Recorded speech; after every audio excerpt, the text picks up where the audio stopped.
Good morning, what a life. Today's message, the power of words. I'm going to let y'all look at our Mother Mary, the Queen of Heaven and Earth, while I read so y'all can just listen. A group of frogs was traveling through the woods, and two of them fell into a deep pit. All the other frogs gathered around the pit. When they saw how deep the pit was, they told the frogs they were as good as dead. The two frogs ignored the comments and tried to jump out of the pit with all of their might. The other frogs kept telling them to stop, that they were as good as dead. Finally, one frog took heed to what the other frogs were saying and gave up. He fell down and died. The other frog continued to jump as hard as he could. Again, the crowd of frogs yelled at him to stop the pain and just die. He jumped even harder and finally made it out. When he got out, the other frog said, "Did you not hear us?" The frog explained to them that he was deaf. He thought they were encouraging him the entire time. This story teaches two lessons. First, the tongue has the power of life and death. An encouraging word to someone who is down can lift them up and help them make it through the day. Mark was walking home from school when he noticed the boy ahead of him had tripped and dropped all of the books he was carrying, along with 2 sweaters, a baseball bat, a glove, and a small tape recorder.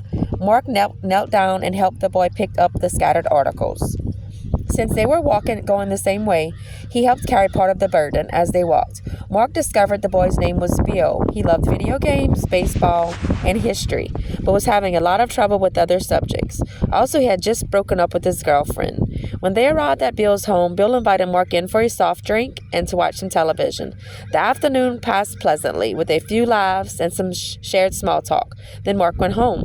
They continued to see each other around school. They had lunch together once or twice, graduated from junior high, and went to the same high school where they had brief contacts over the years.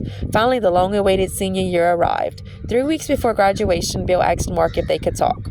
Bill reminded him of the day years ago when they had first met. "Did you ever wonder why I was carrying so many things home that day?" asked Bill. "You see, I cleaned out my locker because I didn't want to leave a mess for anyone else. I had stored away some of my mother's sleeping pills and was going home to commit suicide.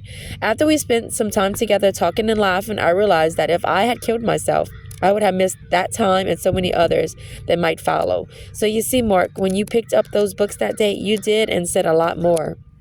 You saved my life." The second lesson is that a destructive word to someone who is depressed can kill them. Be careful of what you say. Speak life to those who cross your path. Every little hello, every little smile, every helping hand can save a hurting heart. The power of words can go a long way. It's easy to speak words that put another person down. However, good Christians always speak words of encouragement. Amen. Have a great day.